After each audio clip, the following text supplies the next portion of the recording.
Hi, everyone. This is going to be an addendum on our episode about the authenticity and dating of the book of Revelation. I'm going to read from the Toledo Bible in its quotes about Papias, and that will establish that Bishop Papias was what's known as the Amanuensis. That's actually an English word, but taken directly from Greek. Here is the Webster's Dictionary. It means one employed to write from dictation or to copy a manuscript. So he was dictated. That's what he explains. This was not done. The book of John was not done while John was on the island of Patmos when he was a prisoner. It was done after he was released. So clearly, we absolutely know that the book of Revelation came before the book of John. Of course, people who don't like the book of Revelation try to put the book of Revelation after the book of John, which is impossible. He only could write the book of John when he was off the island. And one of the proofs of that, just by the way, is the Greek of John's gospel is superb. The Greek of the book of Revelation is, scholars say, it's almost a sui generis, a unique version of Greek that somebody who speaks Aramaic or Hebrew would make up, because they're mostly Hebrew and Aramaic words with Greek spins. So that's why you know for a fact that the book of Revelation had to have been written by John when he didn't have any help, when he didn't have any ability to have anybody make it into good Greek. But when he has that ability, he makes this fantastic reading Greek I would say excellent Greek in the Gospel of John. Okay, so let me just remind you of what we proved in the last episode. Okay, and so to prove the authenticity that the Gospel of that the book of Revelation was written by John. One way to know is John lives in the area and region of Ephesus, and all the bishops in that area accept that John wrote it, and they were contemporaries of his as to Papias for sure.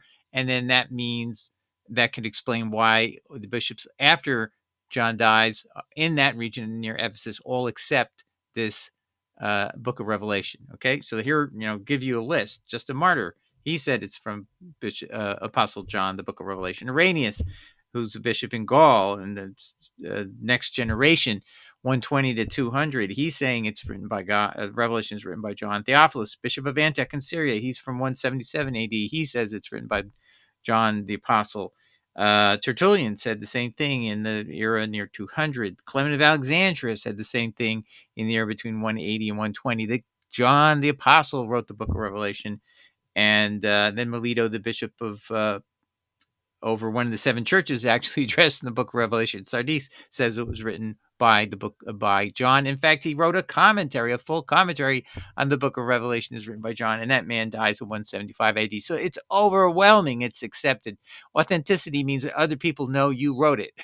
That's how you authenticate it. And they would have personal knowledge of you, or after you're dead, the people who had personal knowledge of you before you died passes on this information to those who succeeded that period of time where John is now dead, and they don't know him personally, but they have the witness from a person who did know John the Apostle personally, and that was Papias. And so I mentioned that next. Papias vouches the identity of the author of the book of Revelation. That's authenticity. Authenticity means somebody who knew John can say he wrote it. He wrote the book of Revelation. Okay, so did he believe the book? Did Bishop of Hierapolis, Papias, say that John the Apostle wrote the book of Revelation? The answer is yes. He was Bishop of Hierapolis in nearby Syria. He wrote about 100 AD. This is important because of Papias' close association with Apostle John. His own writings mention frequent personal contacts with Apostle John, and this is corroborated by Eusebius in a quotation from the book entitled Exposition of the Oracles of the Lord. And this excerpt appears in Ecclesiastical History at 339. You can look that up. That is a public domain piece of information. You just type in Google Ecclesiastical History Eusebius, and then look for book 3 and subchapter 39. And he says right here, Papias of Hierapolis, an illustrious, a disciple of the apostle who leaned on the bosom of Christ. That's in this work. That's what you'd see if you go there. Okay. And then he says, in the exposition, it's saying Papias is a disciple of Apostle John. And then in section 8 of exposition, we read further about Papias' view about the book of Revelation.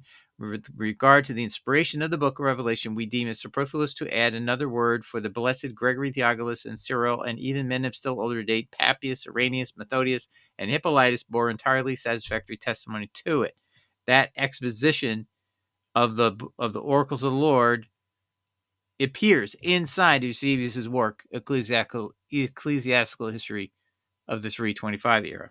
Okay, so there's no question about that. Now the question is, can I prove to you that Papias absolutely knew Apostle John? Well, of course he did, because somebody genius-like had to write the Greek of the book of John, and it wasn't John. We know that from reading the book of Revelation. Unless John's ability to read and write Greek became an educated college-level person between the time he was on the island of Patmos 30 years later in 95 AD, he somehow has become transformed into a genius of Greek. That's what you have to believe. And instead of trust what Papias says, I'm the one who did the I took the dictation and I turned it into Greek. That's what we are to understand. That's because that's what Papias wrote and was preserved in the early church. Now I'm going to read you the proof about that, because I said I would give it to you later. I didn't want to take more time away from that prior episode. So now we'll go in.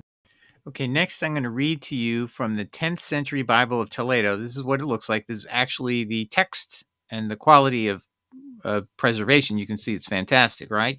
Codex Tauletanus, 10th century Latin manuscript. And I'll come back to this page in a minute. I just want to now read you the quote about Papias in this work and its preface. So, again, Papias was Bishop of Hierapolis. It's modern city of Pamukkale, Turkey. He was born in 60 AD and he dies in 130 AD. So John writes the book of the Gospel of John about 95, 96. He dies soon thereafter. And then his Papias, Bishop of Hierapolis, is able to explain to people how the book of John was created. The Gospel of John, this is the preface inside of the 10th century Bible of Toledo. This Gospel of John, then, it is clear, was written after the Apocalypse, that is the book of Revelation. It was given to the churches in Asia by John, being still in the body as the Bishop of Hierapolis, Papias by name, a beloved disciple of John, who wrote this Gospel while John dictated, recounts in his Exoterica, that is, in the last 5 books. Now, this is in a work written by John Wordsworth and Henry White, Novum Testamentum Domini Nostri Jesus Christu, Latine Secundum Sancti Hieronymi, 1911, Volume 1, pages 490, 491, quoted in Criticism of the New Testament, St. Margaret Lectures, 1902, at page 175. So if you want to validate everything, just block and copy that text, write it down, put it in Google, books.google.com, and all this stuff comes up. Books.google.com. That's how to do research. Now, here is that page excerpted so you can just see it yourself. And I give the link here, and I'll put that link in the description to this video so you can actually pull up the book and read it. And this footnote explains where these words come from. Again, this is William Sanday. He's the author of this work. These words are found in a preface to St. John's Gospel contained in the Codex Tauletanus, Wordsworth and White, page 490. See Burkitt, 2 Lectures of the Gospels, pages 68 to 70, 90 to 94. I quote the translation given by Mr. Burkitt. Quote, "This Gospel, therefore, it is manifest, was written after the Apocalypse and was given to the churches in Asia by John while he was yet in the body, as one Papias by name, Bishop of Hierapolis, a disciple of John and dear to him, in his Exoterica," that means a work written by Bishop Papias, which now this book is gone. We don't have it anymore. We have it here in a quotation within this preface to this Bible. And then it goes on. In his Exoterica, i.e. in the end of the 5 books, related he who wrote this gospel at John's dictation, meaning Papias. Papias by name, disciple of John, dear to him, in his Exoterica, he who wrote this gospel at John's dictation. Ione subdictante. It's impossible to not know what he means. He's the Amanuensis. He's the one who's being dictated the Gospel of John, and then Papias writes it down in very excellent Greek. And that really is why and proves for sure that Revelation, being such rough Greek, let's put it that way, is clearly written probably by the hand of John himself. By the way, I mean, the confirmation of the book of Revelation is beyond doubt, and yet people still try to doubt it because they don't like what's in there. It's not it. It fits Jesus' gospel, but it doesn't fit Paul's gospel. So they'll do everything they can to denigrate it. But here you have proof that John wrote the Gospel of John, and his amanuensis, the person he could dictate to, was Papias. And then we proved to you earlier that Papias confirmed, as we showed you the scholarship, he confirmed the book of Revelation, the book of the Apocalypse of John, was written by Apostle John. How would he not know that? Because he's working with him for days, weeks, probably, doing the Gospel of John in the first place. If he has that kind of intimacy with him, do you not think Apostle John would have said, "Hey, what did you think of my book of Revelation?" Okay, so that's why this is the best attested of all books in the New Testament and is the least able to be challenged as written by an apostle. But of course, Luther didn't like it because it doesn't agree with Paul's gospel. It talks about works. Jesus is going to spew out of his mouth those whose works are not complete. See, that doesn't fit Paul, so they have to get rid of it. And you can't say it was a prior dispensation because the book of Revelation comes after, a prior dispensation of Jesus that can be dismissed. This comes after Paul's already dead. So Jesus is speaking declaratively of what still is the true gospel. And it isn't based on faith alone. It's based on these works, which you do not have. Jesus says, I'm going to spew you out of my mouth. That's in Revelation 2. And so they don't like this. This is totally offensive to see that Paul's gospel is not being accepted by Jesus if you read the book of Revelation, chapter 2. And that's why they denigrate it and try to do everything they can to stop its validity. And I think that's why God made sure this had the most validity. This would survive and have the most ability to be authenticated as written by written by an apostle. The book of Revelation is the most authenticated. And I add this one thought. If anyone were to corrupt the book of John's gospel, that's possible where John wouldn't have an ability to defend himself and fix it because he's dead. He's the book is translated or dictated to Papias, and John dies soon thereafter. So easily somebody could have fabricated that. But the book of Revelation is totally different. You can see it's delivered in Ephesus. It's transmitted and widely accepted in that region of Christianity first before any other. But nobody could possibly corrupt it because why? John's still alive for 30 years after it's written, and as it's migrating across the Asia Minor, this province of Rome.